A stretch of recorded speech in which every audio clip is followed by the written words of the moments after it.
Hey, what's going on? It's Bill Burr, and it's time for the Thursday afternoon, just before Friday, Monday morning podcast. And I'm just checking in on you. Just seeing how your week's going. You know, a lot of people, when they podcast for 1 week, they don't fucking think about their listeners for the rest of the week. But you know what? Not this guy. I think about you. I think about you. What was that? That was fucking Guns N' Roses. Right? All that fucking falsetto singing back then. Only you.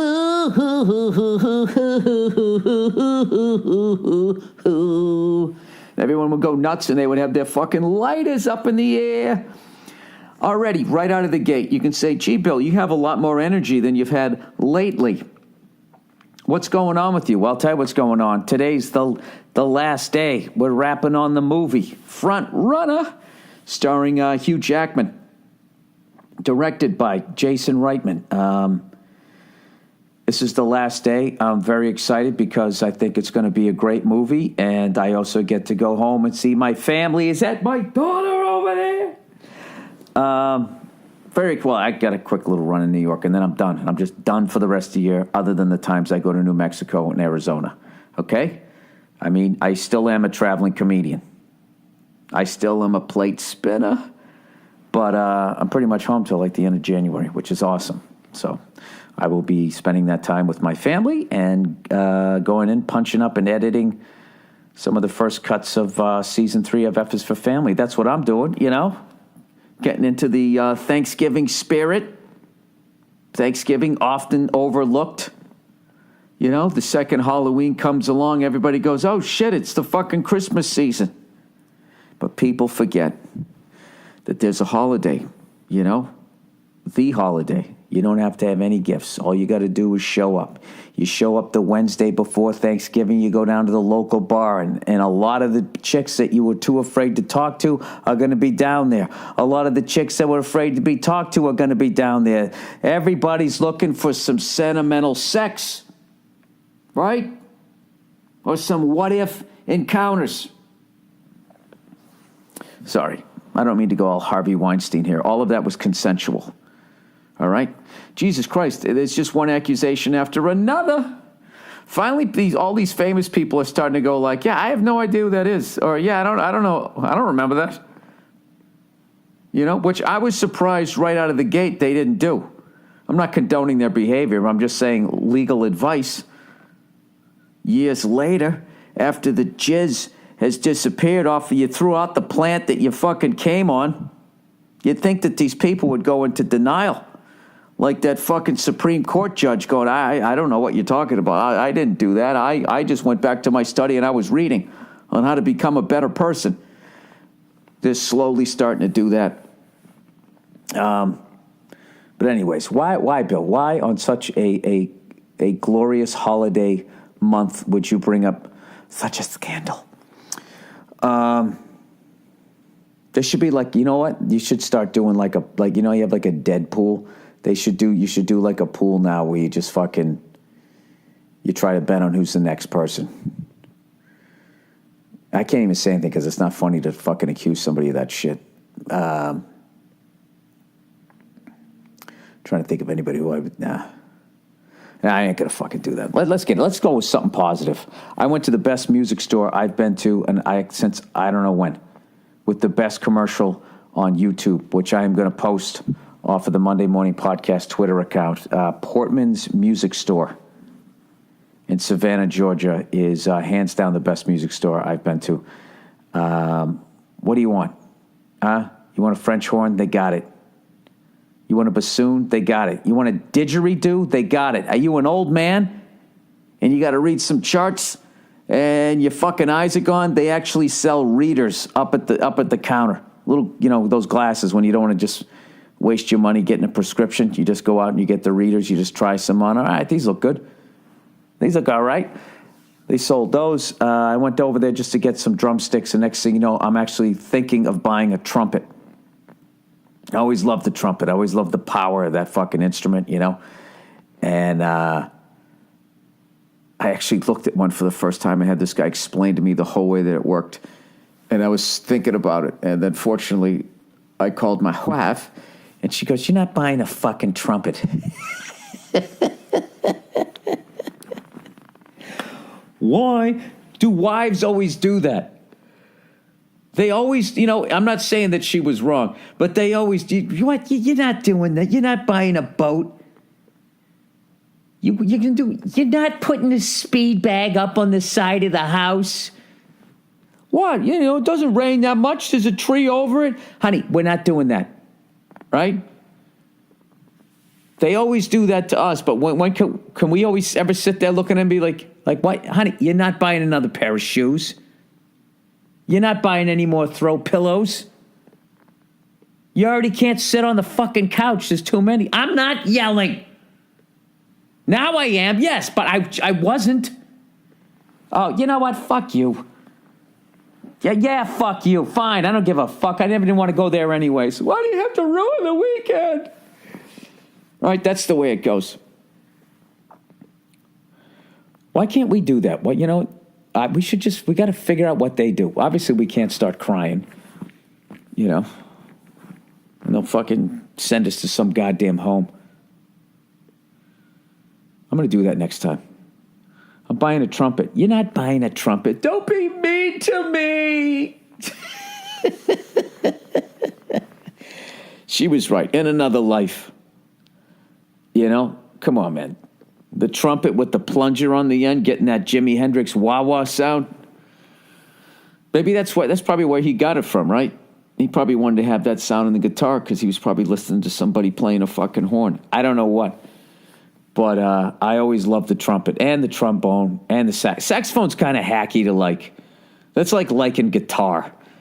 Everybody likes fucking guitar. Everybody likes, when it comes to horns, everybody likes the saxophone, right? The fucking trombone's the shit. Right?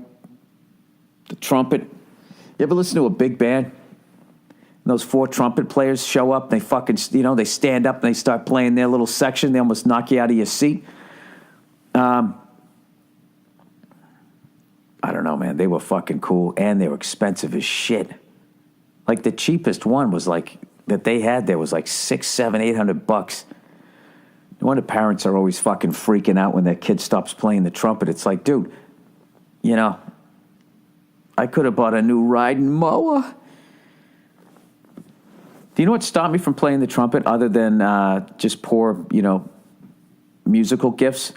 Was I didn't want to get that fucked up lip.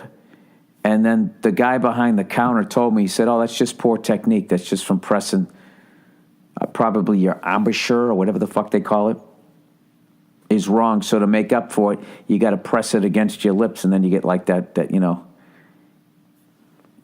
look like somebody beat you with a trumpet rather than you play one, right?" And he's like, "No, you just want to be relaxed. You want to be relaxed. And everything is that in life. You know what I mean? You want to be relaxed. You want to hit a home run? Don't try and kill it. Just swing through the fucking zone. Let the bat meet the ball. There it goes, right? In a Little League field. For me, professional guys, they could hit it out of Fenway Park, right? Stop trying to kill it. Golf, you want to drive it a bunch of yards there, right? You want to show off. You're on the first tee. Have you all the fucking white dudes standing behind you? One woman and somebody of color, so nobody can say your fucking membership is racist, right? You fly them in. Everybody's standing there watching you. You're waiting to tee off, right? You're feeling the sweat going down the back of your ball bag. And what do? You grip it a little tighter. You fucking go back like John Daly. You swing outside your zone. And you fucking go through. Your little hat with the pom-pom falls off. You fall on your ass. Your white slacks get a grass stain on them. And where does the ball go? Huh? Fucking ricochets off the ladies' teeth. And everybody snickers. Everybody snickers. Then you're in a bad mood. You have a bad round. And then you fucking come home. You throw your clubs down, right? And then your wife comes out and wants you to emote. And next thing you know, you got your hands around her throat, right? Her eyes are rolling back. She's making dents on the... what? You know how it ends, right? You know how it ends. It ends with a trip to Home Depot. You're buying a pickaxe and some sort of lime. And all you had to do was just relax. Go up there, smile and wave at all your so-called friends that you know are rooting against you. You know, stay within yourself. Be nice and relaxed. Don't give a shit. Let the face meet the fucking ball. There it goes, right down the goddamn fairway. But no, you tried to kill it. And when it ended up happening, an innocent woman died. Right? And how are you going to get caught? Huh? Because of the back of her head, the imprint's going to be on the hood of the car. They come over there to dust it. Right? And then they'll be able to tell it's the perfect shape of her skull with the little ponytail. You know, and then you just sit there. That's when you break down on the fucking stand, like on one of those classic Ironside. All right, it was me. Remember those old stupid court dramas, the early days of movies and television shit? All you had to do was just ask the person, the defendant, a bunch of quick questions. You know? They'd just be like, you went golfing that day, didn't you? Yeah, what about it? Everyone was watching, weren't they? They were watching you, and you squeezed the glove puller out. No, I didn't. And then you went home, and then you killed you. All right, I did it. She never believed in my golf game, see?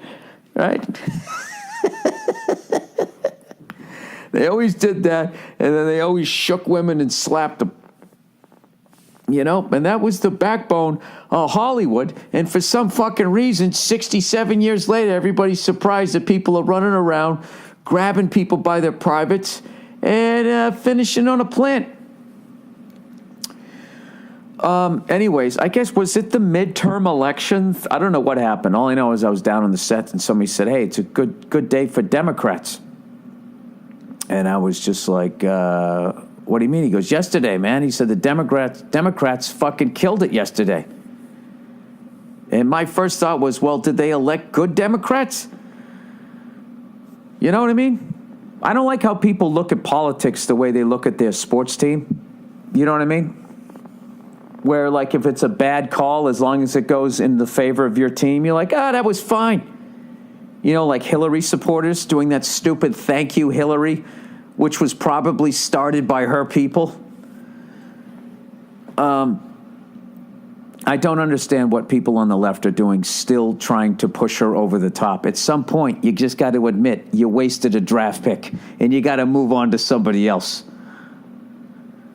I've never seen somebody just keep coming back like fucking Freddy Krueger, since probably Richard Nixon. That has to be her spirit animal. My fucking... Why did I just say favorite? That's the thing I hate the most when people say, so-and-so is my spirit animal. What are you, fucking 11? You got a pen pal too? Yeah, like if I was her, I would look at Richard Nixon and be like, okay, this guy lost, won on the radio, lost on TV. He was sitting there, sitting there like how you normally sit, right? He's got sweat on his upper lip. JFK comes in all tanned up. He's got his legs crossed like he's doing panel on the fucking Tonight Show. All the women are watching going, oh, if I had to suck a political dick, that would be the dick, right? So everybody fucking votes, thinks that he won on TV. Nixon loses the election, and then he lost the governor's race in California and literally was out of politics. And not 8 years later, old tricky dick came back and won the fucking White House. I think that's what Hillary's trying to do.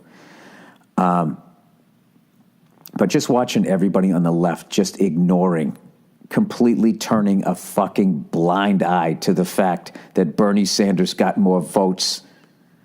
And they admitted it in court. The Democratic National Party colluded with her campaign to make her the fucking representative. I mean, give me a fucking break. She's fucking sitting there bitching about the Electoral College. I don't get it. I get if you're a woman and you want a woman to be president, but, can you pick a good one? Can we start with that? I mean, how much more corrupt I don't know. I just don't get it. People's and being enamored with either the Bushes or the Clintons. I've had enough with them. I want a new last name lying to me. Is that asking too much? But so anyway, so I checked out some of those elections, and I'm way in over my head here, but I just saw these weird headlines like, congratulations, such and such state, you elected the first transgendered person. Way to go, Vermont, or way to go, New Jersey. You elected the first Muslim, whatever, that's a Sikh guy or whatever. I don't know how to say it or whatever.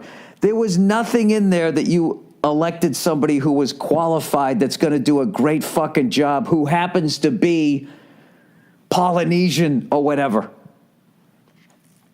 I don't understand. It read the exact same. Well, that's like how white supremacists vote. You know, they vote strictly by, race or whatever. Like, that doesn't make any sense. Like, can we just vote for people who are good, who actually have demonstrated that they cannot be swayed by money, and they're actually going to do what's going to be good for the environment, that's going to be good for poor people, middle-class people, that's going to be good for this country. Don't just fucking vote for somebody because of their genitalia or I mean, I don't get it. This whole fucking idea that sociopaths, selfish people, liars are only white male heterosexuals, and that only they are susceptible to being weak when they get positions of power is not a good road to go down, is the only thing I'm going to say. I don't know how you figure out what the fuck somebody's going to do. But like, to just be excited that somebody got in there because of their sex or their race is a very short-sighted way to look at it. You got to look at what the fuck they did, is all I'm saying.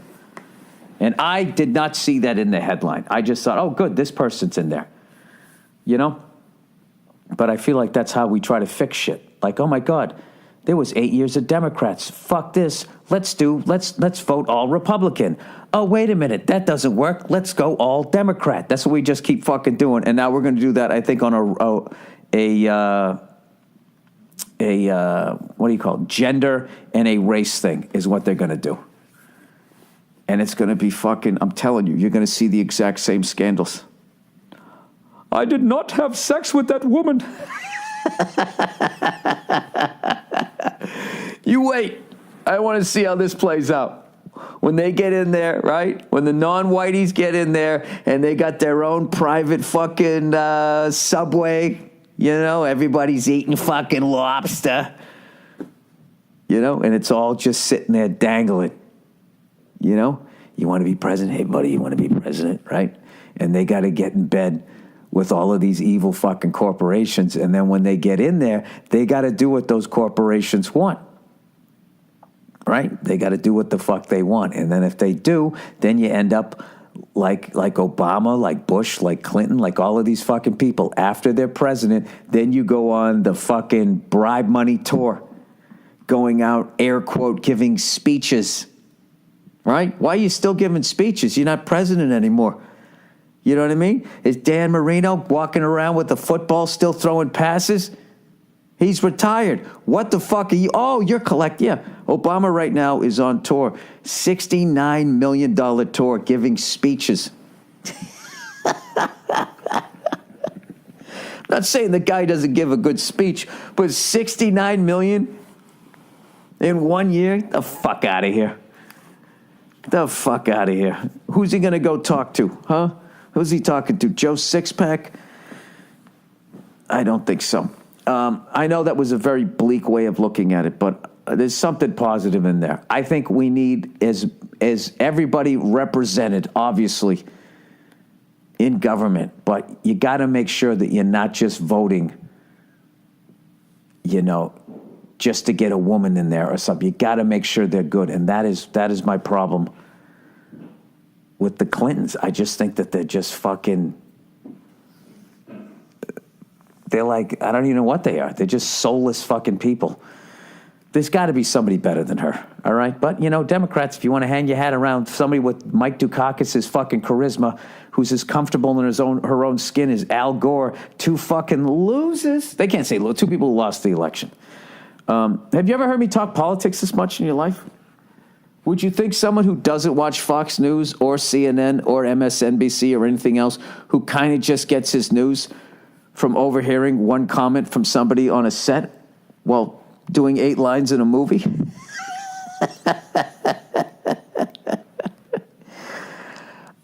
Anyways, let's get back into my wheelhouse, all right? Whatever, this is the podcast. I fucking talk about what I want. I talked about buying a trumpet, and now I'm talking about, it'd be funny if a woman gets into office, like what is she going to, like, how is she going to give into,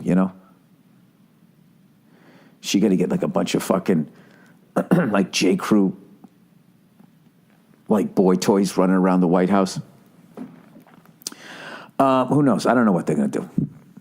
She'd probably go like that Ferdinand Marcos chick there who had like fucking 50,000 fucking shoes.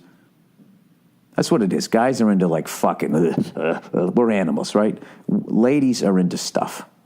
Maybe that's what it is. They'll blow the entire defense budget on like brooches or some shit. All right, this is some of the dumbest shit I've ever said. I hope it makes you feel better about yourself. All right. Oh, last day of the shoot, 84 days sober. I did it. All right? I booked this thing. I was a fat booze bag. I stopped fucking drinking. I did it. So can you. And so I'm a little nervous here because now the shoot ends tonight. And so now what do I do? It's this weird thing where I don't want to end my streak. I think I can get at least 100 days. Then I'm going through Thanksgiving without drinking. But is that a bad thing? You know what I mean? Rather than, drinking and kind of forgetting half the meal and then waking up at 4 a.m. with the TV still on, sweating my ass off in some Thanksgiving sweater, being like, what the fuck? Where is everybody? Did I say goodnight? Next day you go downstairs, you talk to your wife, you're like, good morning? She just looks at you and keeps brushing her teeth. You're like, oh, fuck. Did you have fun yesterday? She stops brushing her teeth, slams her hand down on the counter, spits out, and then fucking turns the sink on, turns it off, and then turns to you and you're like, oh, fuck. What did I do? What did I say?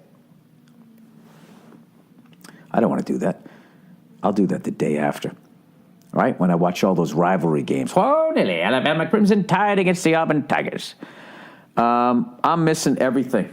I don't know what's going on in the world. I had a lot of people send me, tweets and texts and all that shit.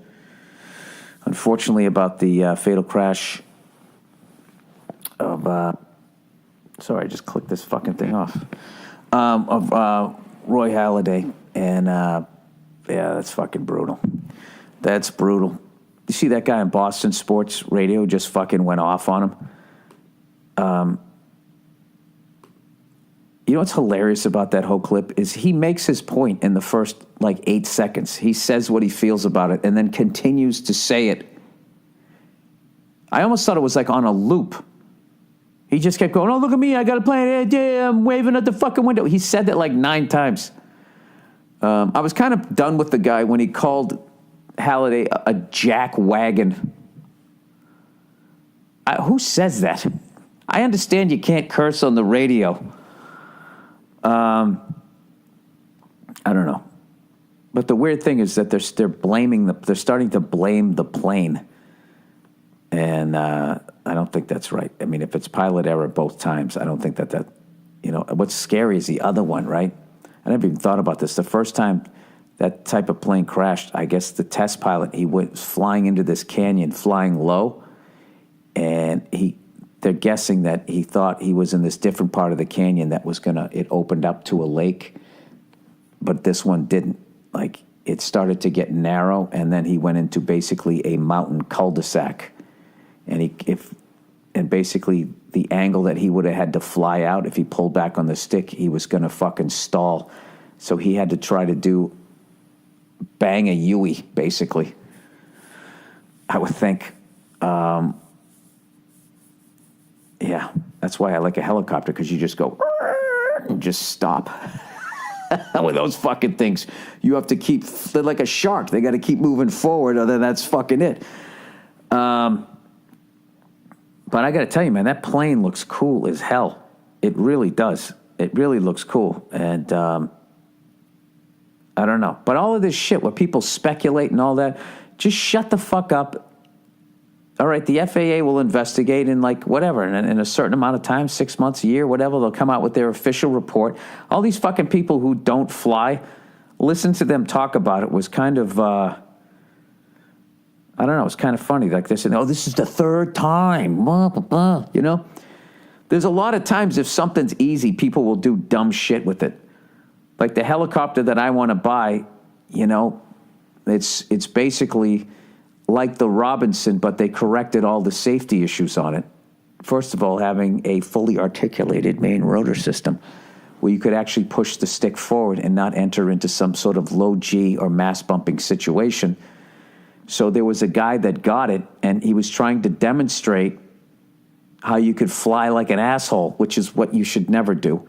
And he slammed the stick forward, and he went into a nose-down attitude, but it's a carbureted engine. And the way the fuel is fed in, when he tipped it forward, he basically starved the carburetor of fuel and he stalled it. Demonstrating that he wouldn't get into one situation, he created another situation, and then he crashed it. So, you know, people who always, the very little that I know about aviation, whenever a new design comes out, you know, people are always like, well, let's let people fly in it and let them die, and then they can fix it and warn you about it, all of the stuff. But a lot of times it's just people, it's this weird thing where they make it safer and make it easier, and then someone will then do something, I don't know, will do something like that, just slam a stick forward or something. So I have no idea what that guy was doing, but it's brutal, man. So obviously condolences out to him and his wife and kids, man. It's fucking brutal. All right, with that sad friggin' story, that guy in Boston radio, though, it was also like, I feel like as much as he felt what he was saying, he was also trying to be edgy. You know, and it's one of these things, if anything that he was saying was actually true, it's like, dude, you don't need to say that. Why are you adding to the pain of his family if you really give a fuck about his wife and kids? All right? If somebody did something dumb, everybody knows that they did something dumb, and then they died, then just shut up about it. I mean, this really upsets me. It upsets you? You don't even know the fucking guy. It was such like a Kardashian. I just felt like for me, that was really upsetting. Anyways, MeUndies, everybody. MeUndies, don't slam the fucking stick forward. MeUndies, if you're in a Capri, fucking whatever I want to buy. Why would I go into that? Why the fuck would I? What can I say? MeUndies, swing the club nice. Single golf club relaxed. MeUndies. Yeah, I got nothing that rhymes with relax, because I'm thinking, fuck it. I'm sorry. You know what? I feel like Casey Kasem. I just went from a tragic fucking story to singing about underwear right now. You can't make that transition. MeUndies, everybody. MeUndies makes your butt. MeUndies, your butt will be proud to wear. And check this out. I'm not the only one who loves MeUndies. Listen to what longtime listener and MeUndies enthusiast George has to say. A note from George N., a Bill Burr listener and MeUndies fan. I decided to try out MeUndies PC because I love Bill Burr. There, I said it, okay? Is that what you want? All right, I did it. I tried on their soft velvety underwear. My dick liked it, okay? I smile every time he sings the song, although it's so easy to skip the ads and the podcast. I always listen to Bill Reed, blah, blah, blah, blah, blah. You guys know this. He loves these fucking things. They're nice and comfortable.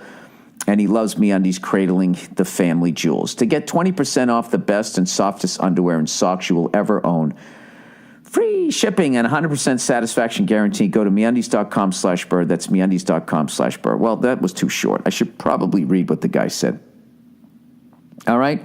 I always listen to Bill's Read, and I'm so glad MeUndies has stuck with them. It's been probably 2 years since I bought my first pair of MeUndies, and now I have a monthly subscription because they are that comfortable. Before MeUndies, I used to buy the 3-pack of underwear at retail stores until I realized that I wanted to treat my junk to something more comfortable, and that starts with a great pair of MeUndies cradling the family jewels. That is just so slick, the way that is read. It reeks of that it was rewritten by the advertisers. I'm sure there's a George N. out there, but I don't think he wrote it as eloquently as that. If he did, go to Madison Avenue, kid. You got a career. You got a future. All right, LegalZoom, everybody. As a business owner, you know how important it is to keep moving forward. But a lot of times, things come up that take your time and focus away from growing your business. So, when it comes to reviewing contracts, registering for trademarks, or staying current on fees and permits, LegalZoom.com can help simplify your life. And they help more than 2 million business owners easily and affordably navigate the legal system with confidence. The best part, you never have to worry about an attorney's billable hours piling up because LegalZoom is not a law firm. Instead, you get the advice you need to answer your business questions at fixed rates through LegalZoom's nationwide network of independent attorneys. So, take some pressure off yourself. Go to LegalZoom.com now to take care of your business before the year winds down. And for special savings, be sure to enter code BURR in the referral box at checkout. That's Burr, B-U-R-R, for special savings only at LegalZoom.com. All right, let's continue on here. I've been so friggin' busy traveling around doing shows and finishing up this acting gig that I have not watched 1 second of my beloved Boston Bruins and Boston Celtics. I haven't watched anything. And a friend of mine on F is for Family, a Cleveland Cavaliers fan, was raving about how well Kyrie Irving was doing with the Celtics. So I watched a little bit of highlights last night of the Celtics defeating the Lakers. I saw that Lonzo Ball, is that his name or is that his dad's name? I saw that he actually played well. And believe it or not, even as a Celtics fan, I'm happy for that dude because his fucking dad is like such a crazy person that it makes people hate this kid. The kid's never said shit. You can't pick your parents. And that the dude's dad did a lot of good things. He is playing in the NBA, but I don't know what he's doing. He's fucking wrestling. I don't know what he's doing. I don't know what the fuck he's doing, but that's going to be one of those things at some point. That kid is going to have to make a very uncomfortable break with his overbearing father. But anyways, the Celtics won, and I'm watching the highlights, and I don't know anybody on the team anymore. We still got Marcus Smart. It seems like we got rid of everybody else. Crowder, Avery Bradley, Isaiah Thomas. I knew they were all gone, but, you know, Kelly Olynyk's gone. Everybody's fucking gone. There's like 2 people left from last year's team. That kid Green was looking great. Where the hell did he go? I missed all of these fucking trades, so... I don't know. I'm right back to only being able to name a couple of Celtics. So, I'm excited that, I'm going to get back into them. I'm going to get through my, my little New York run here. Thank you, by the way, to everybody that's coming out to my show Sunday night in New York City. Thank you for getting the tickets. You're going to watch me try out some material, fuck around, do some shit that works and do some shit that doesn't quite work. And, but when I come back, I am, that's it. I'm watching the NBA and NHL package, and I'm so fucking psyched. I'm going out. I'm buying my nieces and nephews a bunch of gifts. I'm going to come back east for Christmas. Everybody in my family who hasn't met my beautiful, gorgeous, lovely daughter. My wife sent me video yesterday of the first time she was on a swing, which thank God for video. I would have missed it. It was just awesome.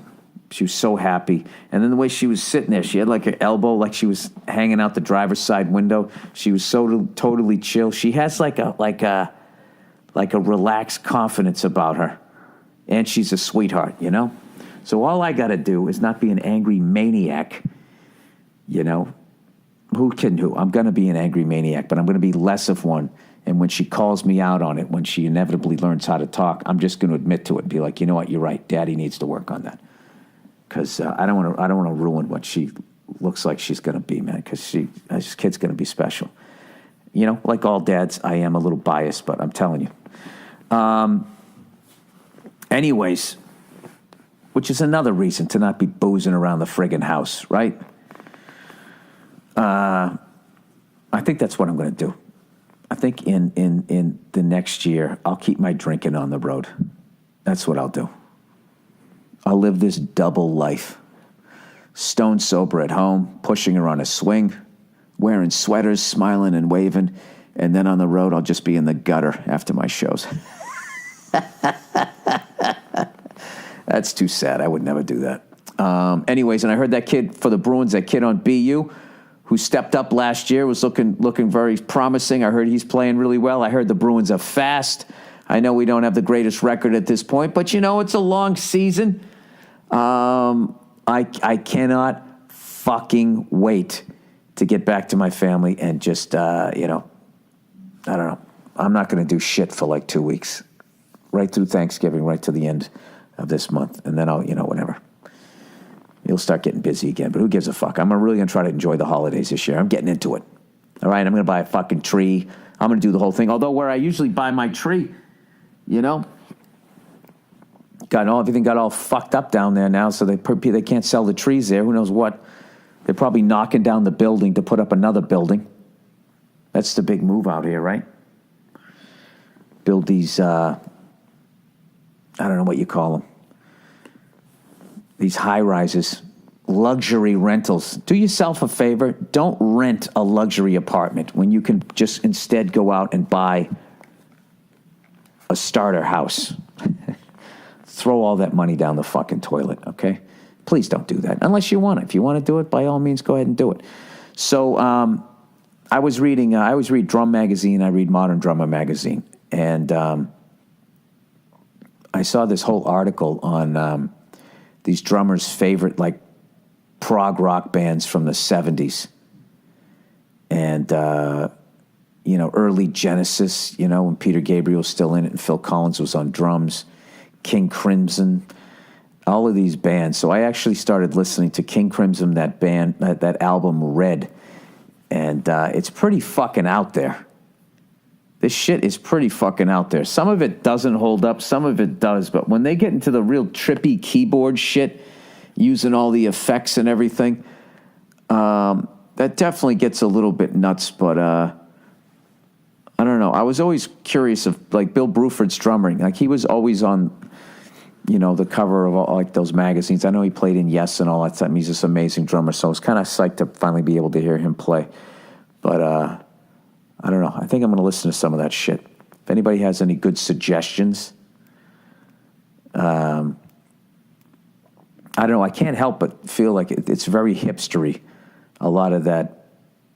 I don't get into progressive. I don't mind fusion. Fusion is cool.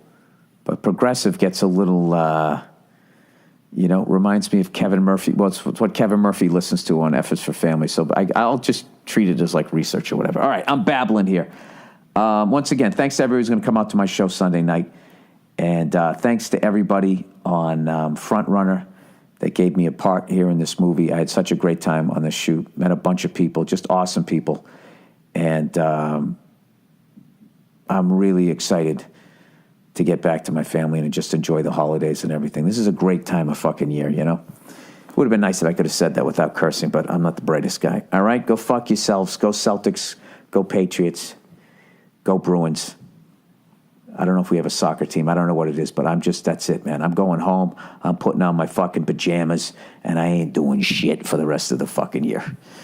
Except Christmas shopping, cooking a Thanksgiving dinner, flying back east, meeting a bunch of relatives, giving out gifts to the, oh, fucking Christ. It's always busy, isn't it? Who gives a shit? All right, go fuck yourselves.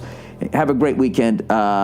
Enjoy the music here. And also, we got another 30 minutes. If you're new to my podcast, we always play like the greatest hits from a Thursday afternoon podcast, you know, from a few years ago. Maybe this year. I don't fucking know. All right, see you. You can be the best of the best.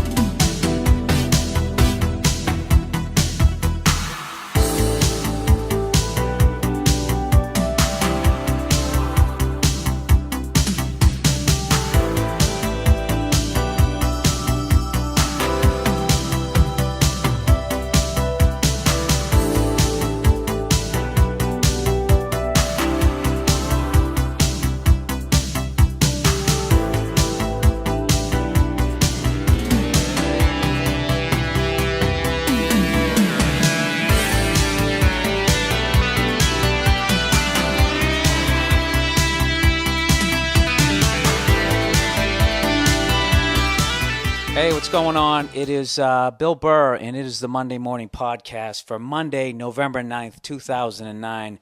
And yes, I am a little late with this one. It is well into Monday evening here in Los Angeles, and I just had a whirlwind of a week. I really did. It should have been basically my Wednesday, Thursday, Friday, Saturday, Sunday. My last, whatever that is, 5 days should have been filmed, okay, with like that MTV style where just as you start to focus on what the image is, they fucking quickly cut to what you were just looking at from the side in a black and white, you know? Remember how they used to film Punk'd? And Ashton Kutcher would be standing there like, okay, check it out. Fucking Zippy Seacrest is going to get a glazed donut, right? And then bam, then they go from the side, and he'd be fucking sitting there with his hat sideways. Remember that? I had like a fucking, I had like a totally TRL experience. I had an unbelievable fucking week, you know? Why do I feel like, I actually feel guilty about it, like telling you guys that I had an unbelievable week. Like I have to fucking apologize to you guys during a free podcast? Fuck you. You know? I got to tone it down. What, because your week sucked? Why can't you be happy for me? Why didn't I turn the fucking fan on? It's goddamn hot as fucking hell. You know what it is about my apartment? No, Bill, what is it? Hang on a second. Let me turn this fucking thing on. Come on, turn on. The problem is I live in a desert, and this time of year, the sun, there's like 3-4 hours where it just beats down right on the corner of my apartment, and it's just sitting there naked. There's no avocado tree or whatever, cactus or any shit to block out the sun, so it just heats up like an oven, and then I always try to close the windows. You know, I've explained this before because I say cunt a lot on the podcast, and I want my neighbors to think I'm a swell guy. No, I don't. I don't give a shit what they think. I just don't, if somebody steals something, I don't want them to think it was me. That's basically it. All right, so this was my week. Listen to this, all you fuckers in your cubicles. Huh? Is it Tuesday morning? Did you already throw your hands up and give up on me like I wasn't going to fucking do it this week? Or at least today? Shame on you. You could have been listening to this yesterday at the end of your job. You know? When you're supposed to be getting all your spreadsheets in order. Huh? Right around the time that egg salad sandwich is starting to bug you and you're thinking, can I shoot it right into the fucking Staples office chair that I'm sitting on that sort of has some sort of foam underneath it? Isn't that the worst, huh? When you have a sit-down job and you have a chair you can't fart into? That's really bad. You know what? You got to wear like 2 pairs of boxers every time you have Mexican, right? Jesus, Bill, shit jokes, 3 minutes right into the podcast, huh? This is how it's going to be? Sorry, I was just adjusting myself here. Not that kind of way. Just adjusting everything because it's a long fucking story what I have to go through to turn the fan on and keep a podcast going. I have to stretch the technology out. All the wires. All right, this was my week. All right, Wednesday. I fly to JFK, New York City, and because I'm getting ready for my big town hall show. My first theater gig in New York City, right? So I'm on my way there, and I land right around 5:30, just in time for the fucking traffic. And lo and behold, the Yankees are playing Game 6 of the fucking World Series. All right? And if they win that night, they're going to wrap the shit up. I'm staying in a hotel in Times Square. I bring my girl along, right? It's a big fucking week for me. You know, and I'm sitting there riding and going, please let the Phillies win. Please let the fucking Phillies win. You know, and then win Game 7 so I can watch all those fucking sad sack Yankee fans with those satin Yankee jackets that they wear. You know, like they're in some biker gang on fucking Happy Days. They're like one of the only teams left that still has those satin fucking jackets. Anyways, but it was not to be, right? Then I started to watch Game 6, and Pedro's on the mound, and he starts off with like an 84-mile-an-hour fastball, and I just really had a bad feeling that I was going to watch the end of his career that night, and he was going to let up like 17 runs, and I couldn't watch it, so I shut it off. So I have to do Opie and Anthony in the morning. So I take my vitamins, I go to sleep or whatever.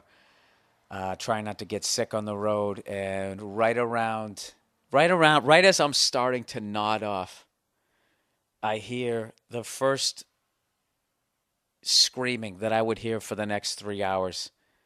I just hear like way off, basically where I'm sitting. Times Square is about a half a block away. So all I hear right as I'm about ready to nod off and get a nice 8 hours sleep right before I go to do the morning radio, all of a sudden I just hear like, yeah, fucking Yankees. Fucking 27. Woo! Right? Couldn't really make it out. Wasn't that clear. And then I started hearing these horns blowing. And it was like the whole fucking stadium. I guess they won it. I figured it out at that point. That's like the whole fucking stadium decided, what do we do now? Let's go to Times Square and keep Bill up for the next fucking 3 hours.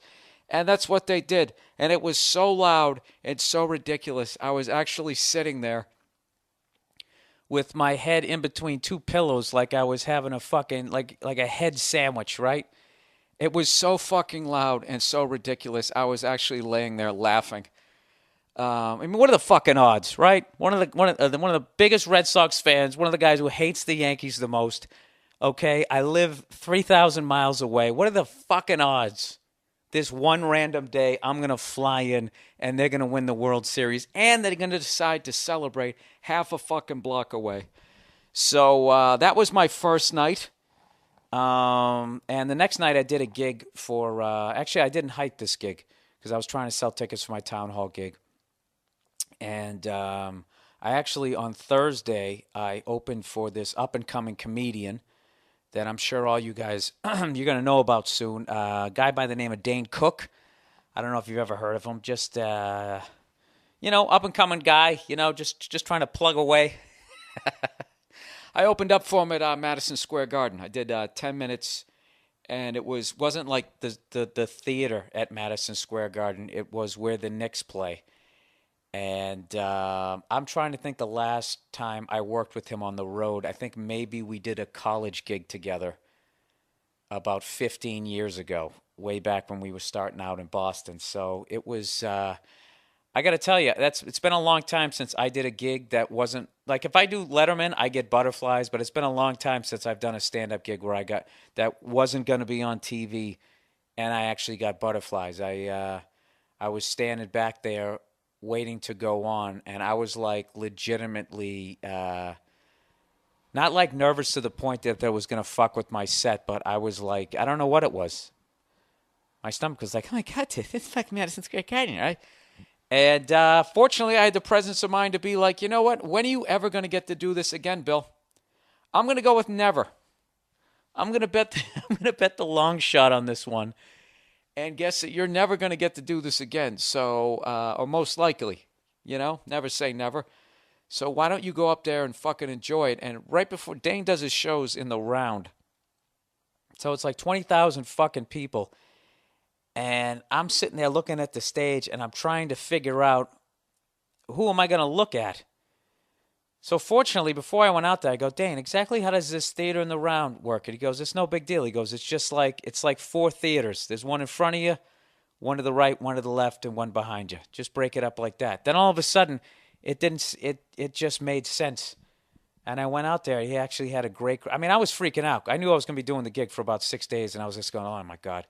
Is this going to be a bunch of Facebook hotties, and I'm going to go up there saying cunt every other word? And they're just going to be looking at me like, when's Dane coming on? This guy's angry. But they weren't. They were fucking awesome. And they totally listened.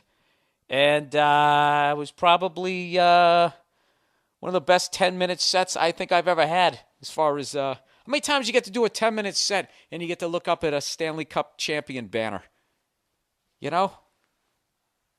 By the way, why is Madison Square Garden, I'm not trying to be a dick here, why is it considered a basketball mecca? They always say that.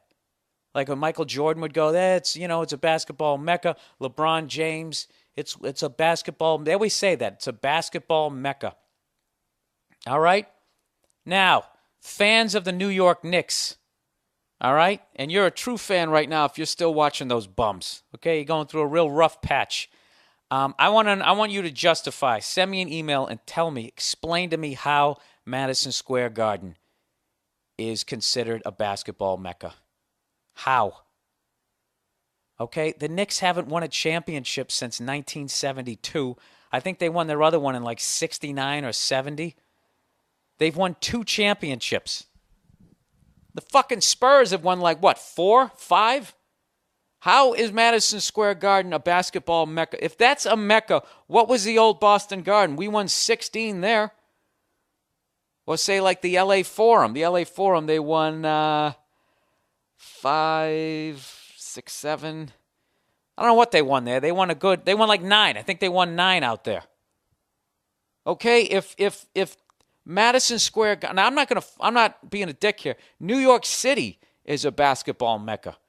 That Rutger Park or whatever the fuck it is, with a goat, right? He used to fucking lift up a refrigerator and put it on top of the backboard. Isn't that how the the urban myth goes, or whatever the fuck it was?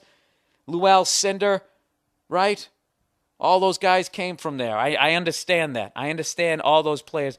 But there's only been there's 2 championship banners hanging in Madison Square Garden, okay? So I'm going to kind of be a jerk here and say that it's not a basketball mecca. I don't think you've earned the right.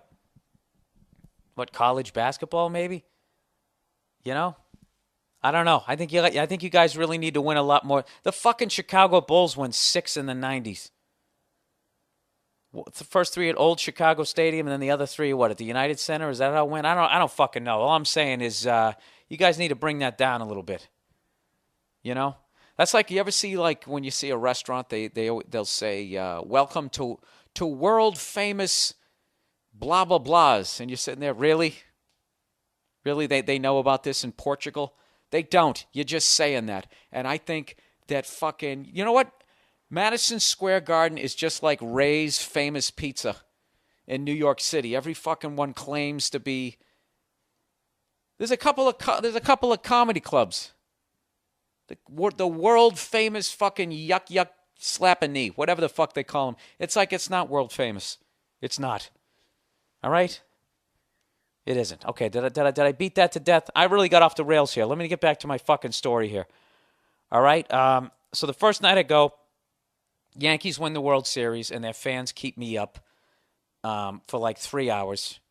All right? And, I actually congratulated the Yankees on the radio the next day, which is probably very surprising to a lot of people. If you'd like to hear it, go to just Google Bill Burr, Opie and Anthony Show, Yankee Rant. For some reason, they called it a rant, but I was actually congratulating them. And I meant everything that I said. It might have sounded like I was being a little sarcastic, but I wasn't. Anyways, let me plow ahead. So the next night I opened for Dane at Madison Square Garden, right? I'm fucking, there's pictures of like Frank Sinatra and Elvis. I'm talking to the security guard who's been there for 40 years. He's pointing out where Mike Milbury went into the stands and beat that guy with his own fucking shoe, right? Have you guys ever seen that? Of course not. You're not hockey fans. Actually, look up Boston Bruins fight fans. Just look that up. It was a Bruins-Rangers game, and I think it was Terry O'Reilly. Somebody grabbed his stick, and they hit him with it, thinking, typical fan, like that's not a real guy. He's on skates. I have fucking Chuck Taylors on. He can't catch me. I don't know how he did it, but Terry O'Reilly climbed up the fucking glass and grabbed this guy, and then the rest of the Bruins followed him in the stands. And this is how far we've come as a society. Back then, that was probably a story for about 5 days. There were lawsuits or whatever, but you never heard about it. There was no fucking ESPN. It was it. Came and it went. There wasn't suspended for life. No Latrell Sprewell kind of shit. Nothing. They went up there, they beat fans with their own clothing, and then they went back on the ice and they finished the fucking game as far as I know. Anyway, so then Friday night, I did my first theater gig, and I want to thank everybody who came out. That was a huge milestone in my career to be able to perform at a theater in New York City and sell the thing out. Everything went awesome. I got a standing ovation, and had 3 killer comics on in front of me, Joe DeRosa, Paul Verzi, and then there was this girl, this contest winner, and of course her name escapes me at this point because I talk on my cell phone too much, and I can't remember any fucking thing anymore. Oh, and speaking of that shit, no, stay on track, Bill. Stay on track, because I was making a couple of corrections from last week. But So Saturday night comes. Saturday night, I was up in Boston. I did the Comics Come Home with Cam Neely and Dennis Leary and all that type of shit. And that was in front of 6,000 people. So basically, over 3 days, I went on in front of almost 25,000 people. And now I'm sitting in my bedroom talking to myself into an orange fucking microphone. So, I'm coming down a little bit. Getting back to reality. How's that for a fucking weekend? I can't believe it. Unbelievable. I can't believe it. And then he says unbelievable, just in case you didn't realize that it was unbelievable. Right now, you know what's funny about me? I'm actually self-conscious right now that I talked about so much good shit that happened to me. That's what it's like to be a fucking German-Irish Catholic from Boston. That's what it is. Oh, my God, a bunch of good stuff happened. I should feel guilty. And I almost said fuck you to you guys like you give a shit either way. I really got issues. All right, let's make a couple of corrections. All right, last week, that racist movie I was trying to remember the name of, it's Birth of a Nation. And I want to thank the 87 people who brought that to my attention. And I also mentioned I was going to read a book about how to speak better on stage using my voice correctly. And people wanted to know the name of the book that I was reading.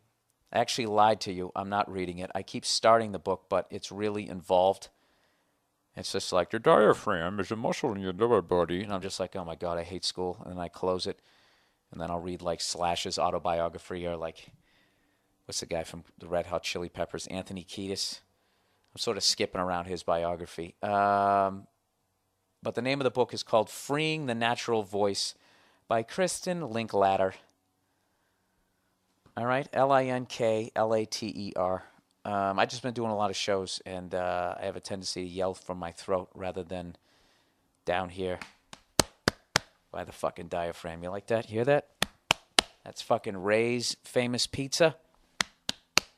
That's an awful burger from a diner. And that's some bar pizza that I got up in Boston. Trying so hard to get in shape. I just don't think it's going to happen. Fuck that. I've had the whole fucking goddamn summer to get in shape, and I didn't do it. I've been a fucking idiot. And like usual, I'm waiting till the last week. Like one of these chicks on the shows, right? Now I just don't eat. Then I show up in a strapless dress with my fucking, I was going to say clavicle showing. Is that a word? Collarbone. There you go. What is a clavicle? Is that thing on your back that looks like a sail? What is that? Your shoulder blade? Is that called a clavicle? I don't fucking remember. Radius, ulna, tarsals, metatarsals, phalanges. Anyways, let's plow ahead here with the podcast. So I'm like hardcore. There's no turning back. I have to drop like 10 pounds before my special, or my big fucking kitchen TV sized head is going to look fucking ridiculous on TV. So I really got to get the booze weight off. And I actually just went for a bike ride. I was hiking up one of these parks out here, Griffith Park. You know, the observatory? Did you guys ever see that James Dean movie? Didn't he film something up there? Or Charlie's Angels? When those four skinny whores are up there with their Botox and their fucking twats hanging out. Remember that last scene? That's the observatory. So the other day I was hiking up to it on foot, and I see this fucking like 55-year-old guy, white hair, pedaling up the hill like he's in a fucking Viagra commercial. And I'm going, look at that son of a bitch. And he had he had the whole getup on, the whole Lance Armstrong outfit, like he's going to, ride through Paris and throw his hands up right under the Arc de Triomphe, right? Rather than he's just riding up a hill in the middle of a desert, sucking in bus fucking fumes. But I was impressed. And I was like, you know what?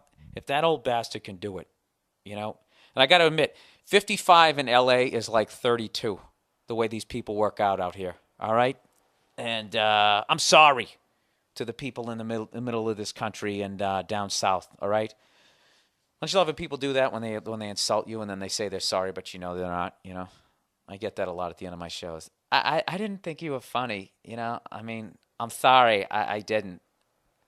And I'm always like, okay, yeah, because, it's like, I know other people did, but, it's like, I'm sorry, I just didn't. Why do you keep apologizing? You're not sorry. You're not sorry. Okay, I got it. You don't like me, and I don't give a shit because you already paid for a ticket. You paid to watch me annoy you, and I find that humorous. Anyways, let's plow ahead. So I figured I gave myself 10 days to be able to fucking make it all the way up to this goddamn hill. And I just did it today, and I made it all the way up to the top. I'm not going to lie to you. I feel like I'm going to fucking die, but I actually made it up there. So now I don't know what to do. I thought that was going to be my project. I would just do that every day, and every day I get a little bit farther. And while I would focus on the carrot in front of me, I would just drop this booze weight, right? But what happens? The first fucking day, I go all the way up the goddamn thing. So now what do I do? You know what I got to do? I got to join a gym, and I got to throw the weights around. That's what I got to do. You know what? In the mail today, I got a free 30 days at Gold's Gym. Anybody work at a gym? How is this free 30 days going to work out for me? Sign up for free 30. I can't even fucking talk. The hell's wrong with me? I know what's wrong with me. I've fucking flown like 200 hours on a plane the last goddamn 2 months. You should have seen this fucking douchebag putting his coat in the overhead compartment on my flight out here. I couldn't tell if this guy had the biggest yarmulke on I'd ever seen in my life, or he had just shrunk his jazz hat. You know those little jazz hats that those black guys wear and then that white guys wear when they get into jazz to try to act like they get it too? You know those ones? The African colors, you know? And you just sit there talking about Charlie Parker, you know, and your version of salt peanuts or whatever the fuck it is. And I don't know what it was. Any Jewish people listen to this shit? Huh? Let me ask you a question. Is it technically still a yarmulke when it almost goes to the front of the guy's hairline and all the way to his... I mean, this thing, it looked like a... What is that thing the Mexicans do? They use the tortilla, right? How fucking ignorant am I of every goddamn culture out there? I thought a yarmulke is a beanie? Is that incorrect? I call him a beanie for a long time, and I always used to get looks. I was like, yeah, the guy had the fucking beanie thing. And then I get looks, and it's like, oh, it's because I cursed. I say fuck when I'm trying to gather my thoughts sometimes. The fucking beanie, rather than saying the oh, gee, what is that thing called? The beanie. I put the fucking in front of it, and then it adds an extra edge to it, inadvertently. And then people are like, oh my God, he doesn't like Jewish people with hats. Is it a beanie, or is a beanie that thing with the little propeller on top of it? And another question, did anybody ever have those? Is anybody old enough to actually answer that fucking question? Is that one of those Hollywood things? Cartoon things that they just acted like people used to have those back in the day? I know kids used to wear those little raccoon hats. You know? Back when there was game all over the place. You know? And mothers made pies and stuck them on windowsills. Stanley, if you're going to shoot it, you better cook it. We're going to have to eat it, right? Did white people ever say that, or do we just waste? Have we always just wasted shit? We've always had the MTV Cribs approach to fucking nature, haven't we? White people. Didn't Buffalo Bill used to just ride around shooting buffalo in the head, laughing his ass off through that Fu Manchu that connected to his sideburns? You know? How much more did you increase your odds of having your legs sawed off while you drank brandy if you had that little fucking, that Fu Manchu? What is that one called as far as the facial hair? I'm asking a lot of questions. Maybe I should have done some research. The only person I've seen with that is that guy Lemmy from Motorhead, and then afterwards the dude from Metallica had it. He had it for a minute there, James Hetfield. Why don't we get to the questions here? I seem to be asking a lot of questions here. Why don't I get to some of your questions, and I'll try to answer them. Question. Bill, I have 2 questions. I can't help but notice these fucking annoying commercials and ads about selling your gold. I wondered whether or not you thought this was a conspiracy to round up all the gold still owned by individuals so that when the dollar completely tanks, the people won't have anything of worth for themselves. No, I don't think it's a conspiracy. I just think that those guys late night are doing a much smaller version of the scam that bankers did originally. Is what they're doing is they're taking gold and they're just giving people a piece of paper for it. But it's not as bad as when the banks did it. The banks did it. They said, give us your gold and we'll give you these little pieces of paper that are redeemable. Anytime you want, you can come back and get your gold. And needless to say, eventually you couldn't claim your gold anymore, and they just sort of kept it. No one knows where it is because you can't audit them. So, yeah, that's what those guys are doing. They're anticipating probably the tanking of the dollar. They're getting, I don't know if you guys, have you seen those commercials where they're just like, I used to do a bit about it. You know, if you got an old class ring, if you got a broken bracelet, if you got some busted jewelry, send in your gold and we will give you cash for it. That's what they're doing. And for those of you who think I'm a fucking moron, if you had a sandwich shop and somebody walked in and tried to buy a sandwich with some rubles, you'd tell them to go fuck themselves. But if somebody who came from a country that used to use rubles but had a handful of gold, you know, you still would be like, dude, what the fuck? I don't know what gold is trading at, but you'd know that the gold had value. Okay? That's the great thing about gold. All around the fucking world, you can get yourself a goddamn sandwich with a piece of gold. I challenge you to buy anything with the fucking ruble. Go ahead and do it.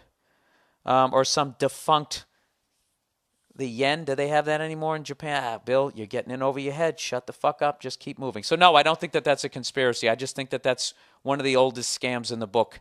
And J.P. Morgan and the guys at, was it Jekyll's Island or whatever, Federal Reserve, those guys perfected it. God bless them. Shame on us. Fool me once, shame on you. Fool us for a fucking 100 years, and yeah, we're fucking morons. Okay, next one. Also, I'll be coming to Cleveland to see you and wondered if the same guy that opened for you in Pittsburgh will be opening for you in Cleveland as well.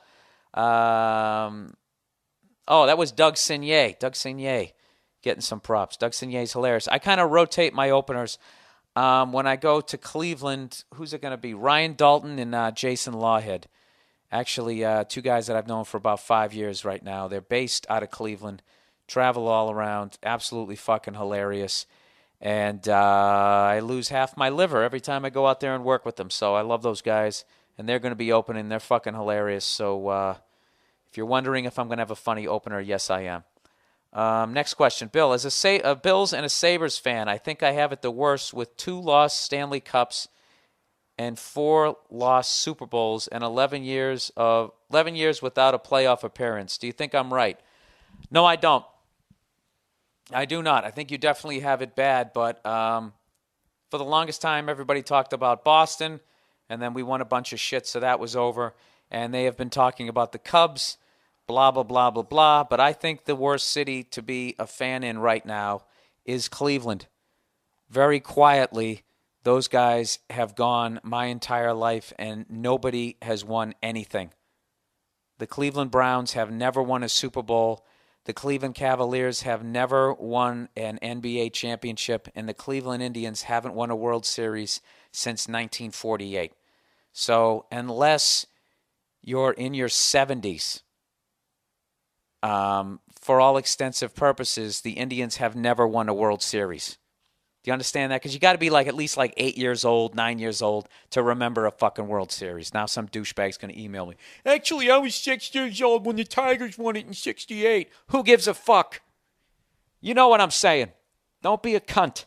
All right?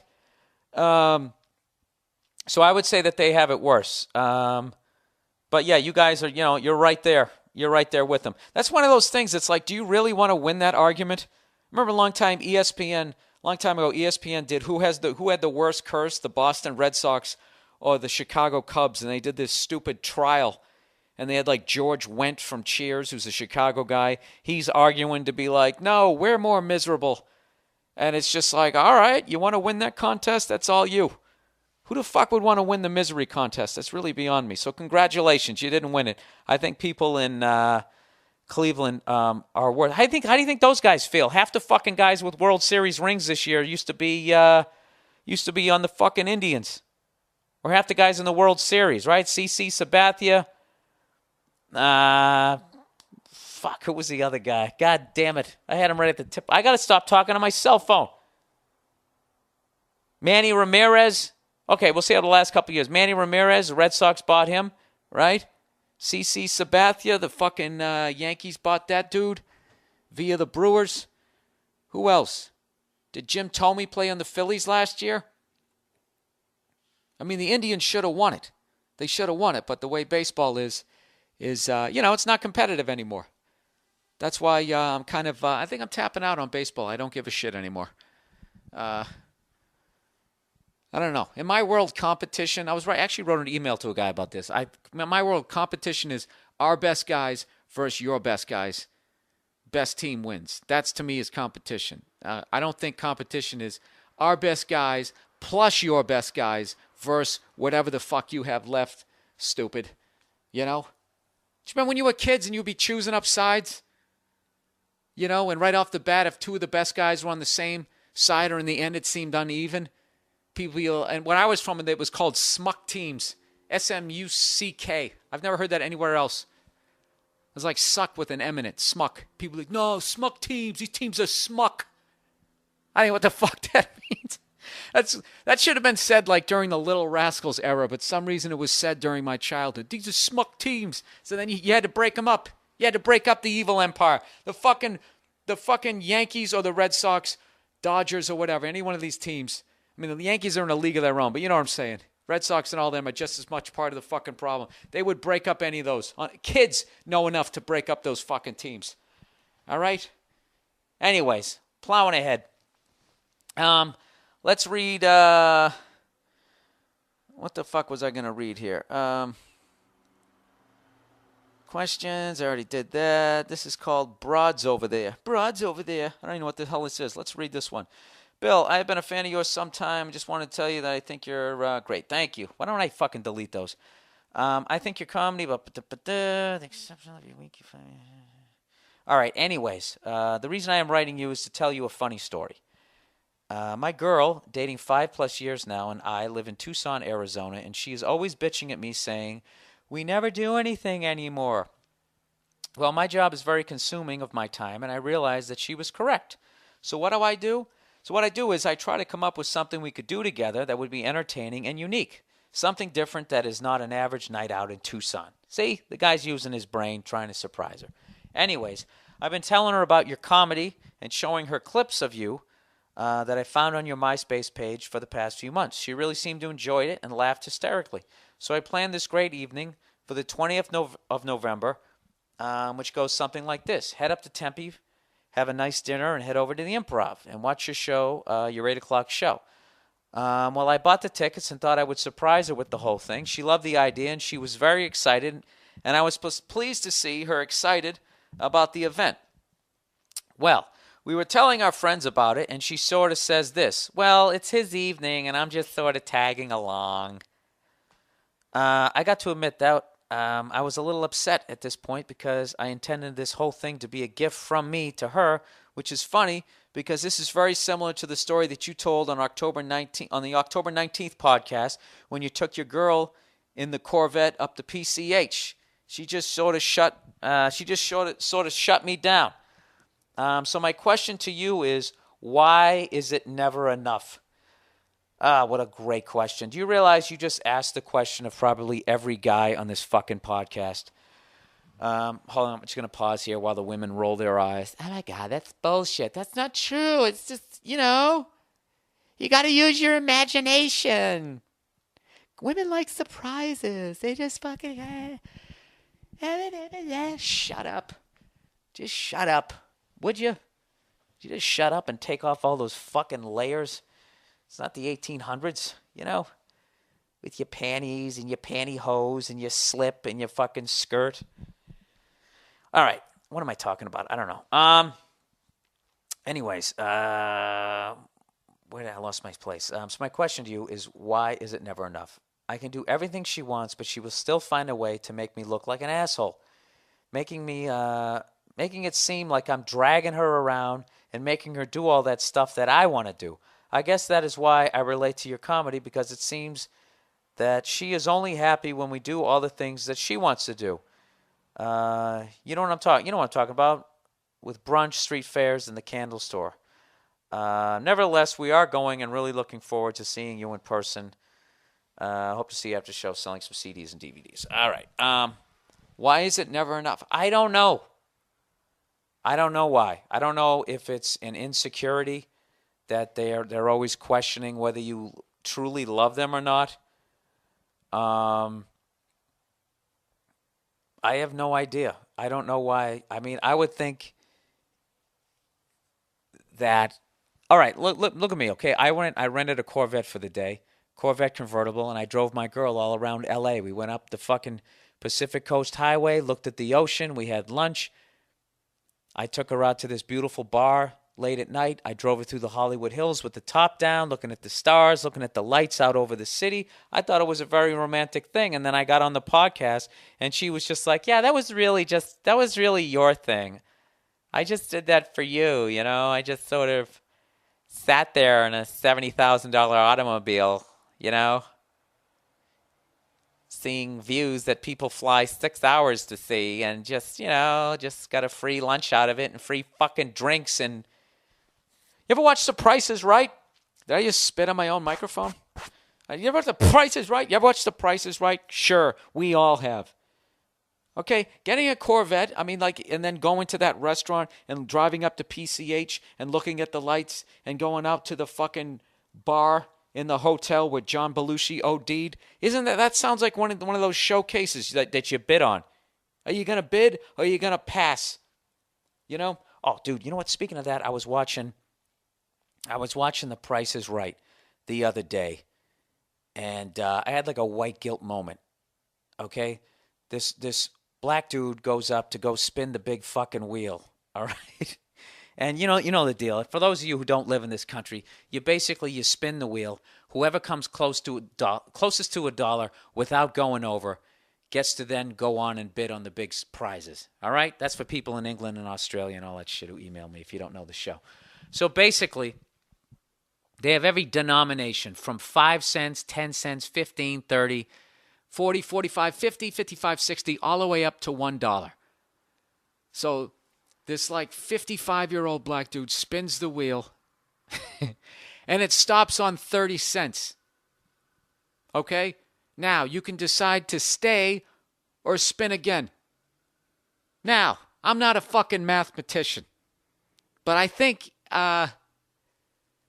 you want to hit on 30 cents, right? He's looking out at the crowd, and I'm like, is this guy fucking kidding me? And I'm kind of laughing, going, all right, he's a little bit old. He's a little bit older, right? His family's going to straighten it out for him. And he looks out in the crowd. I don't know if they told him. I don't know what the fuck they told him. But he goes, I'm going to stay. He stayed on 30 cents. And I'm looking at Drew Carey going like, all right, I know what Bob Barker would do. Bob Barker would be like, okay, wait a minute. You sure you want to stay on this?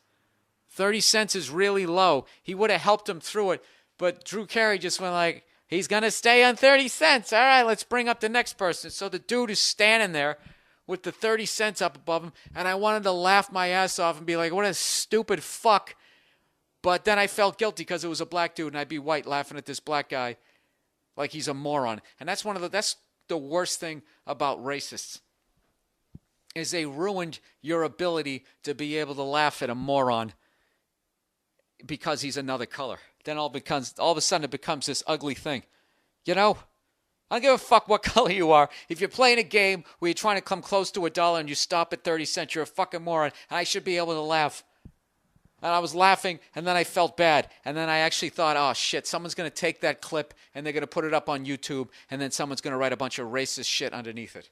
Rather than sticking with the subject that this individual, who happens to be a black dude, is a fucking moron. You know? Or at the very least, didn't understand how the game worked. Look at that. Still had to give him the benefit of the doubt. A fucking game show that's been on 40 fucking years. Jesus Christ, how did I get on that subject? All right, let's get back here. So my question is, why is it never enough? You know what? My girl's got the flu right now. How funny would it be if I actually called her in here right now with the flu to ask her this question?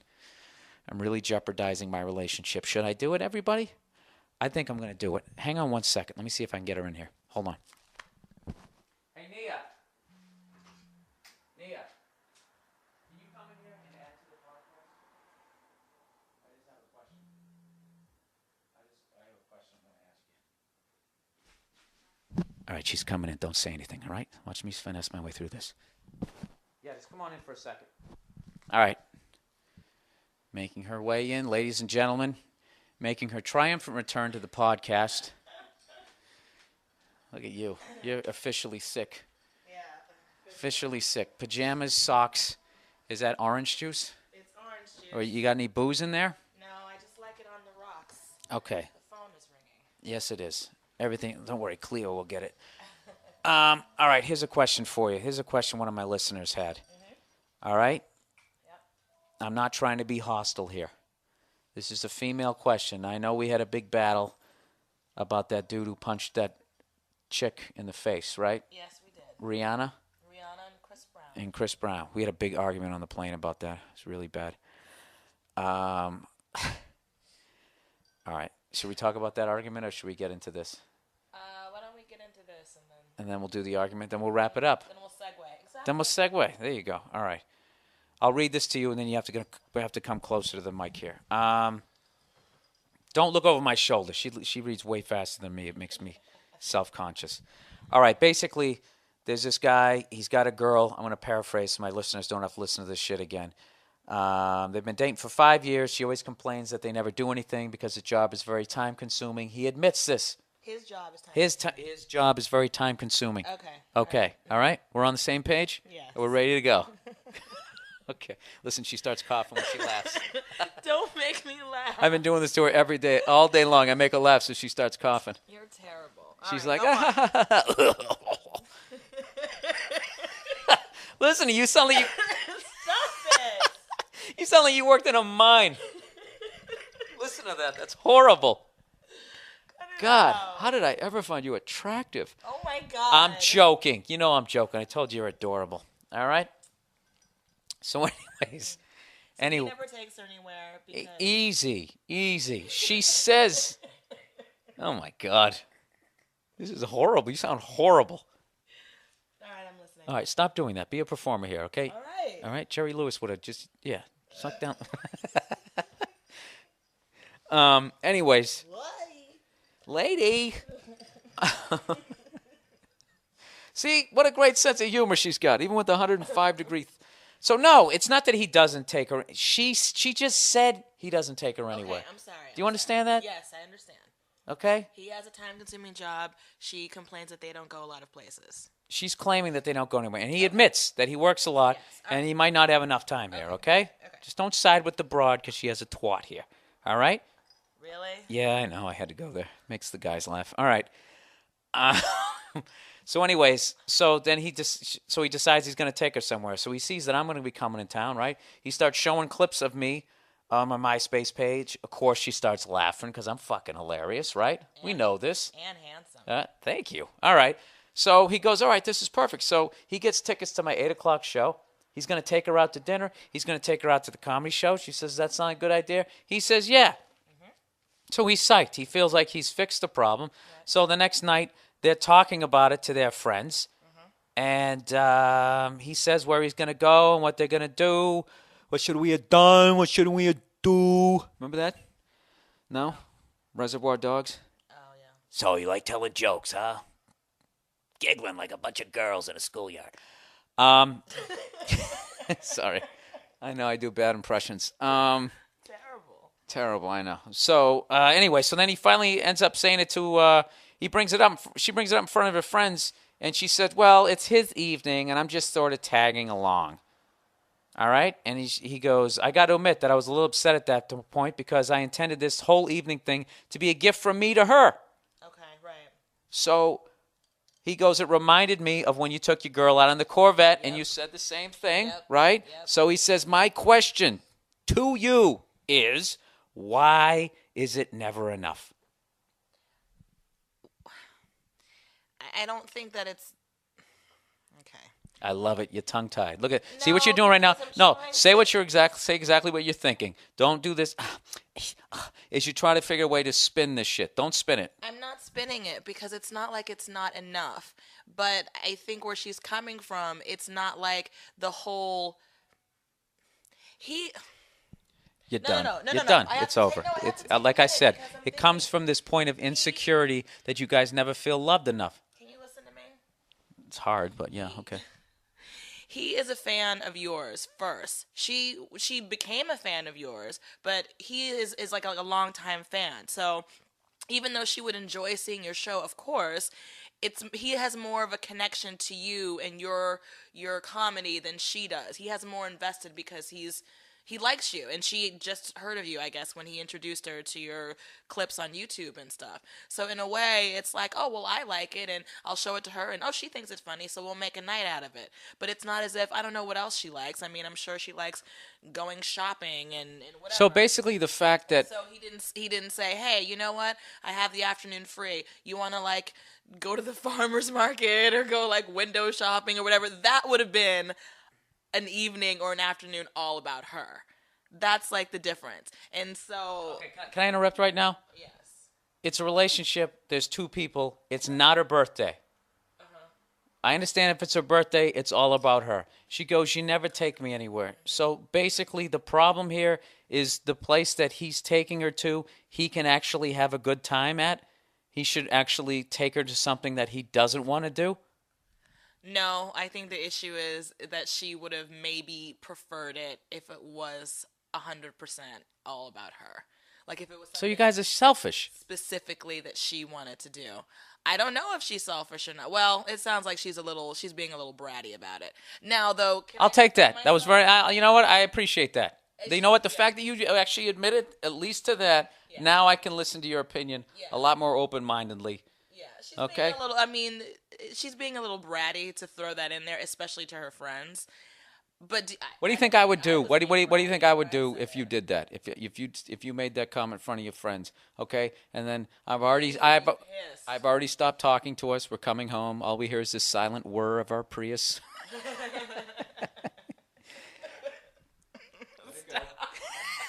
See how it starts off cute. I'm trying to contain it somehow. I don't think I was being bratty though when I made the remark. I wasn't. No, I understand it now. What it was I loved the Corvette long before I loved you. So it really was something more about me then? Well, I don't. As awesome Was I smiling too much that day? Is that what bugged you? No, listen.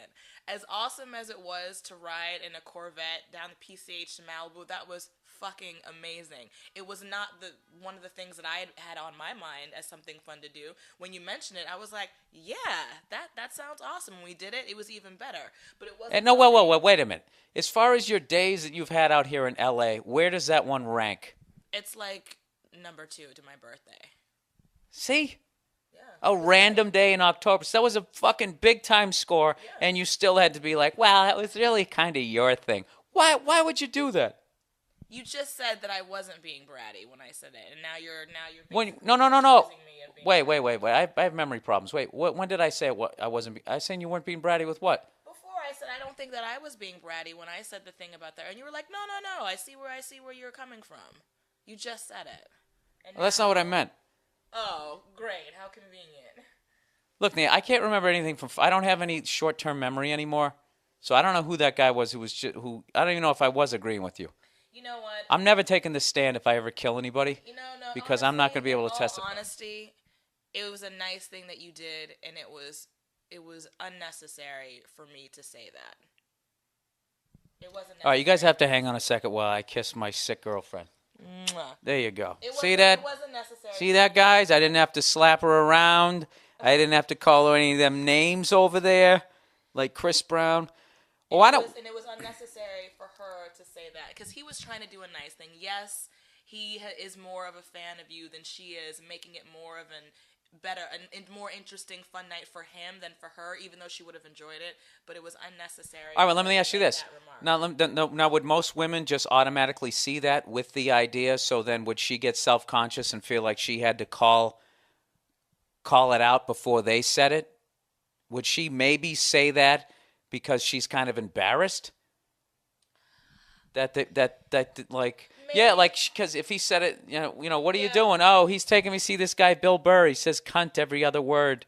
That's what he's doing on this romantic night. God damn it, I think she might be right. You know what? I bet what have happened was, oh, what is your boyfriend doing? Oh, what are you guys doing? Oh, we're going to dinner and then we're going to a comedy show. And I don't think that's necessarily the first thing on a woman's mind when it comes to a romantic evening. Okay, last question. Tell me you didn't feel like you were dating Paul Newman when we were driving up the fucking PCH with the top down. It was pretty impressive. You didn't feel like Nia Woodward? I did. You did. Exactly. It's a fucking great idea. The valet ran up to us and we pulled into the parking lot. Oh, and put it in a special spot. Oh my god! Backed it underneath that overhang so the shade would be all nice and cool. It was pretty hot. You know, they don't do that when you pull up in the Prius, do they? No, they do not. Yeah, they stick that bitch right out in the sun.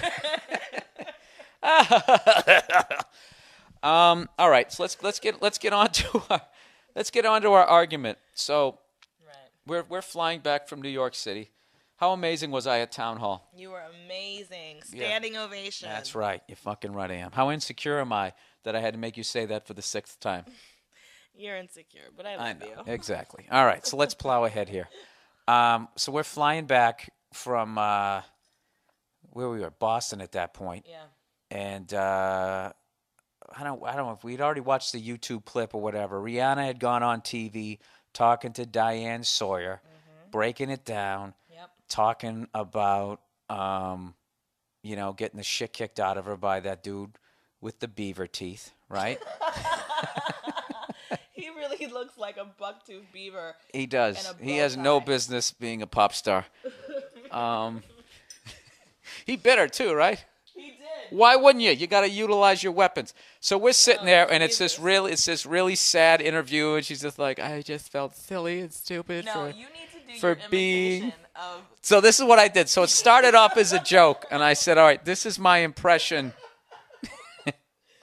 So wrong. All right. I'd like to go on record as saying that I feel that this is so wrong, but I always laugh at the things you do that are so wrong. All right. Well, this is the deal. I was talking about how she was just saying that, I found an inappropriate text message, and then things escalated, and then next thing you know, he caved in my cheek and started biting me and blah, blah, blah, blah, blah. And I was just like, you know what? She left out a lot of the details. And because what I've learned with arguing with women is when women argue, when they're not winning or they're not getting you to admit that you're wrong, that at some point they make this switch in there where they're just like, I'm just going to make this person as mad as I possibly can by using every ounce of information that I know about them. So, truth? You know what? That's as good as a yes. Anyway, so this is one of those in-the-moment jokes. I can't even remember what they said. I said, this is my impression of of the conversation before. I can't remember how I did it, though. I was like, wish she's from Barbados, but for some reason, I started doing this really bad Jamaican accent. And I go, yeah, man. Yeah, man. Who be sending you the text, man? Yo, fuck you, bitch. I ain't gonna say nothing. Yo, man, who gave you the text message, you fucking bucktooth beat? I can't remember what it somehow talked about his teeth. God. And you were laughing your fucking ass off. Yeah, it was funny. I can never recreate that. That's why I had to tap out. And you were laughing your fucking ass off, and it was totally wrong. But then, like, halfway through it, I started making my point of how I'm so sick of every time a woman gets the shit kicked out of her. Not every time, but all these women, they always get to show guys in that bad light of all these guys who beat the shit out of their women. But they never show when women fuck over guys, ever, in those situations, ever. Like, the situations that I've seen where, a friend of mine, she slammed the door into him and then just called the cops and said that he hit her, and they, without question, arrest him. And then that fucked up his job, and now everybody looks at him like he's a wife beater and he never even did it. How come Oprah never does shows about that? That was our big argument. And then she somehow, me, the way I say shit, somehow it seemed like I was advocating that the guy did nothing wrong. Or that, just, all women are these horrible, manipulative creatures. Yes. And You're not horrible, manipulative creatures, but you guys, you definitely manipulate. Can I burn a joke here? That fucking milkshake joke? I'll burn it. I don't have that many listeners. I'll still probably do it on my special. I don't give a fuck. So here's a little tease. Kind of like when you see a movie trailer. This is kind of a bit I'm doing on my my special. This is what my girlfriend did one night when I was driving home. This is how much they manipulate, or as I call it, lie, to get what they want. I was driving home, and I was looking at there was this diner. And I was driving home, and it was late at night. I was like, hey, I'm going to stop there. I'm going to get one of those milkshakes. And you were just like, oh, my God. I hate when you do that generic female voice. Fuck you. It's hilarious. Let's not forget, at the end of the day, my job is to make those people laugh. Okay, Nia? You don't understand. These people work hard all week. These were Americans. They need to come out and forget about their problems. No, whatever. I don't have, what am I, Mel Blanc? I got one fucking voice. I do. Nice reference. Yeah, I watch cartoons. Really? Is that all it takes to impress you on a first date? That's how you ended up with me. He knows who does the voice of Bugs Bunny. This guy's a keeper. I think this guy will be able to provide. Have you ever told that story? What? The first night that we ever hung out. When I hooked up? We'll save that for another one. Okay. But you gotta tell me, huh? You had to be impressed with my skills. Yeah. Well, yes. You see that? They just won't give it up. This guy was fucking cock blocking me on an Olympic level. He saw I was going to hook up. He actually tried to split a cab with you. Yeah, I know. On the way home, and I got around that. Yeah. Got around that. What happened? I fucking put the cards. I went all in, just like World Series of Poker. I went all fucking in. She was trying to be all coy with the little Sammy Davis Jr. hat on, trying to play all hard to get. Huh? Thinking you were dealing with the sophomore in fucking college? Like I didn't have any fucking lines? All right. Yeah.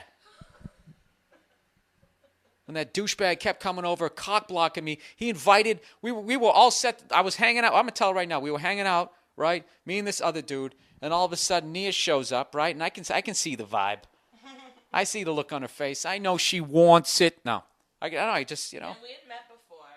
So. Shut up. You look great. You came up, you had a nice big smile, and you're being flirtatious, and I immediately liked you, right? So you went to the bathroom. You're with a friend. I'm with a friend. Every guy knows what you're supposed to do. Take that fucking battle axe out of the picture. Okay? Take one for the team. I can't remember who the fuck you're with, so if it's one of your friends, I apologize. Yeah, not a battle axe. Whatever. All right. A war memorial. So what is this fucking... He goes the opposite route. I said, you went to the bathroom. I said, listen, I'm really doing well with this girl, all right? So, dude, I had to he was like a chick. Be your wingman is what No, I had to be like, so if I'm not paying attention to you, don't get upset. This is how, female this dude was, right? So this is what he ends up doing, okay? The fucking guy ends up, as we're going to leave, I'm thinking, okay, he's going to try to peel off with your girl who's not a battle axe, and he invites another dude over and goes, hey, you guys all want to get something to eat? Remember? Yeah. Remember? And he invited us over. Now we're sitting there. It's me, you, your not so battle axe friends, and 3 other fucking cocks are sitting there, and I'm trying to hit on you. Yeah. And he keeps jumping in. And then he goes, hey, Nia, where do you live? Oh, I live up that way. You want to split a cab? Right. Remember that? I do. And I had to be like, no. No, you didn't. It was over at that point. I made the move. Remember that? I said, are you at least? But before he fucking said that shit, he was doing everything. I remember I didn't have any cash, and I pulled out my credit card. I said, you guys just give me the cash or just put it on my credit card. And he goes, oh, he's just trying to get the miles. Remember that? Anything he'd do to make me look like a shithead. You paid for the whole thing. I thought you were like, bam, I'm paying for the whole meal. No, everyone gave No, they gave me money because I didn't have any cash. You paid for mine. This is how I got you. That's what Which it you were was. sitting there, and I said, look, are we at least going to be able to split a cab? Because I wanted to go over and have a drink with you. Right. And I was like, at least we'll be able to split a cab. And then you're like, why? Why do you want to split a cab? Just putting up the roadblock? And that's when I went all in. I said, because I want to kiss you. Bam. Right. Yeah. And then that was it. I didn't fucking talk to you after that. Yeah, you sat there with that little stunned look on your face. Then what happened? Then we walked You are outside. really, then proud of yourself then we right walked now. out. That was the shit. That was one of the greatest. I used to, the fucking guys like that used to always get me. I fucking nailed that. Stuck the landing. Like a male Mary Lou Retton. And you know what the best part was? Then I stood up. And at that point I was like, fuck it. I said what I wanted to do. All this shit is in. I don't need to talk to her anymore. And I sort of peeled off, right? And then everybody got up to leave. And then you kind of tugged me on the shoulder and said, don't worry. You said, like, don't worry. We're going to split a cab up time. And then I'm like, oh, this is going to be great. Because now I'm in. And now I'm going to get to watch that little fucking cock block get his balls knocked on the fucking sidewalk. And that's what happened. He came out, right? He clapped his hands. Remember that? Came out just like this. And he was just like, so, you guys ready to go? Yeah. And you were like, yeah, actually, we're taking a cab. And he was so in cock block mode, he still didn't know. He's like, no, I live right near you. Yeah. And you were like, listen, we're taking a cab, and we're going uptown. And you leaned over and you said it, and then that's when he realized that everyone realized he was a cock blocking douche. And then what did he do? He goes, oh, yeah, I mean, yeah. And he just fucking peeled off. Yeah. Huh? Then what happened? We can't talk about that. My other fucking classic line? Boy, I fucking reeled you in was a masterpiece. Fucking masterpiece. Then we got in the cab, and you said, I thought you were going to kiss me. And we fucking driving like a maniac, and I go, I can't. The cab's jumping around too much. I go, I'll kiss you at the first red light. He's really trying to, right? drag it out. You were trying to make this whole, I was fucking seducing you, and it worked. Right? Then we hit the fucking red light. Yeah. I put one on you. You did. Bam. Right? Mm-hmm. Couldn't feel your fucking feet. I'm going to make this story last 9 hours long. And then you know what happened? Really? Jesus. Then I sat back and I was playing Mr. Fucking Cool again like I'm fucking Walt Frazier in 1972. Oh, the callback to the Knicks from an hour ago, right? Then what happened? We stopped again, and I'm sitting there looking out the window, and you go, it's another red light, right? Oh And then we heard that cheesy saxophone from every fucking sexy movie in the 80s. Right?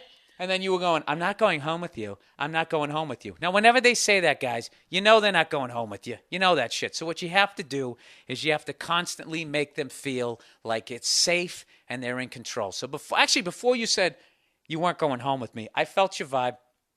I knew the deal. So I just said, listen, I know we're not going home together, but I'm really having a good time with you. I'd like to have another drink with you. All right? I know a nice bar.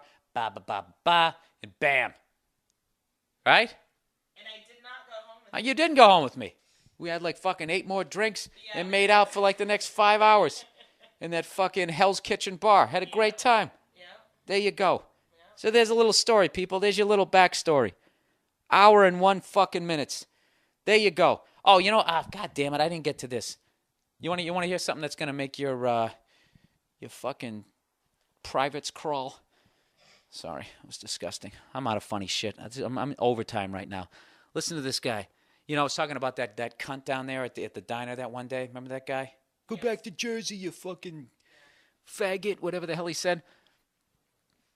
So people were talking about like all the all the assholes and the confrontations, and some people had the confrontations.